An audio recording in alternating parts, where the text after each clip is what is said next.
And welcome back to the channel, and in this week's video I'm going to talk to you about NoFussRC, my riding club, where we were, how we became No Fuss, and the journey. And it's a beautiful story about how a brotherhood survives politics, fallings out, the whole thing. So let's start from the beginning. I've been riding for decades before I came across a bunch of guys that immediately felt like home. Like, you know, when you meet someone and you click, well, I mean literally, I clicked with everyone. It was glorious. So I'm going to put here a visual of the cut that we wore. Now, it was a one-piece back patch. It was basically made up of a Celtic cross that you could buy online anywhere, and then the name of the club, Storm Riders, arched around it. Not as a separate two-piece, and that's deliberate, but it was a one-piece. And I was immediately felt a pull to the club and to the guys.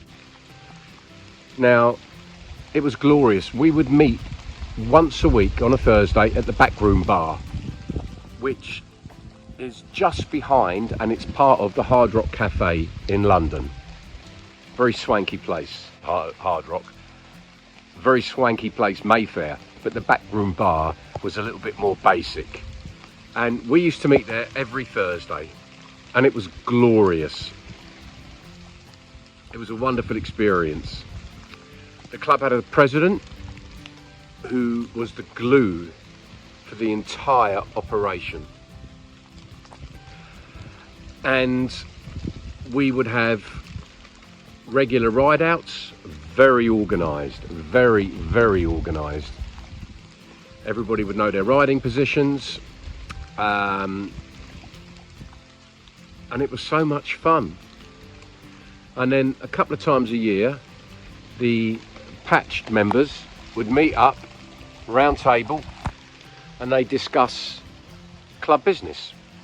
Now, in no way was this anywhere near MCC level, and of course MC level. I mean, we knew what we were all about. It was just about riding and a brotherhood. Now, anybody that knows the motorcycle world has the utmost respect for people that commit to these clubs. It's just incredible. It's authentic. You live the life, and my utmost respect to everybody that lives that kind of life. And we knew where we weren't at, but we were all bikers, and we'd found a place we were comfortable. Now, even though it was an RC, I had to hang around, be friends and prospect for over a year and a half before I earned the right to wear that tiny little breast patch and that one-piece back patch. And they made me wait, but in a way that's really good, because it separates those that are keen and loyal and determined and can be part of the brotherhood from those that just want to have a little bit of fun now and again. The ceremony, it was held in 1,000-year-old ruins of a castle. We took a ladder, we bunked over the walls, and we held the ceremony there. And it felt great. And when I finally put on that cut and I was part of the club, it was an absolute glorious feeling. And I also had to sign a contract, as did every previous member. So that just gives you an idea of the authenticity and how we'd committed to the club. But again, the caveat is it was nowhere near, doesn't even come close to those that are in MCCs and MCs. Just respect to everyone that does that, the utmost respect. Now, the president was the glue that held the club together, but he was also a deeply flawed individual. And unfortunately, at a round table meeting, which was held in a public place, it was held in a pub, which I was uncomfortable with. An issue got out of hand, it got quite heated, and it developed into a physical altercation. And after it calmed down, I had a word with the president and said, look, you do know the chap that you lost it with had his arm in a cast, so there's obviously a history between you two, but nothing can excuse that kind of behaviour in a public place. Well, it couldn't be excused if we were in a private place, but you get my drift. And I said to him, if that was anybody else, you'd suspend them for a period of time, because that's not how we want to behave, and that's not how we want to project not just our club image, but bikers. Anyway, the next thing I know, I'm off the WhatsApp chat and he's thrown me out the club. There's a case of your ego getting in the way of morality. So,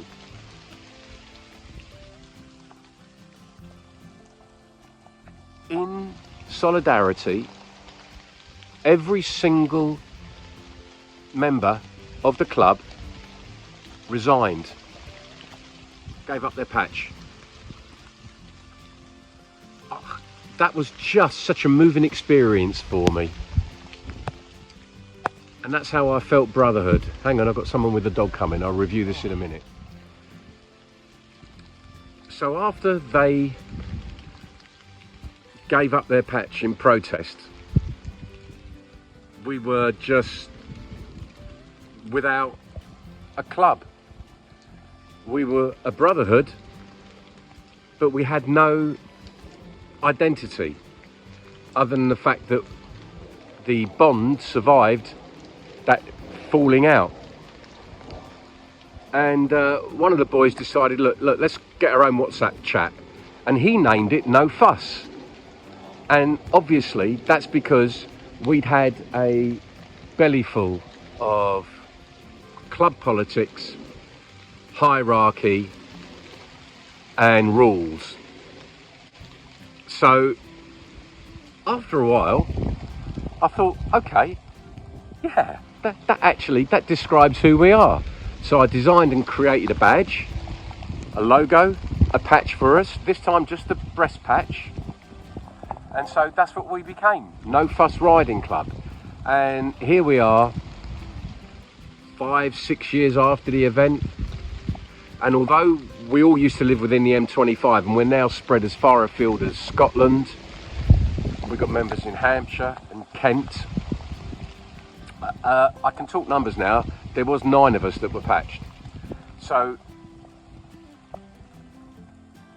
there's 8 of us now, and we've retained that bond, and we meet at least once a year, you know. And credit to Mossy,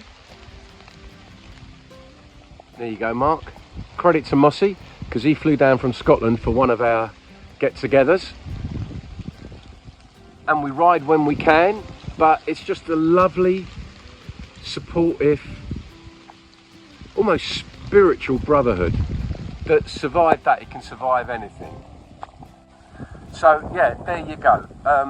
I often talk about how I like to ride on my own, and you know, it's true, because you don't have to agree where you're going, what time you're going, how long you're going to be there, what speeds you're going to ride, where you're going to stay. But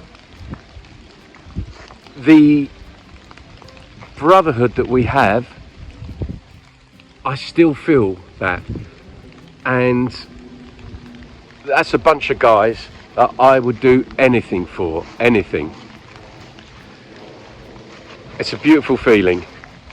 So if you're fortunate enough to find that and nurture it and enjoy it, because it's a beautiful thing. That's it. Thank you so much, and I'll see you on the next video.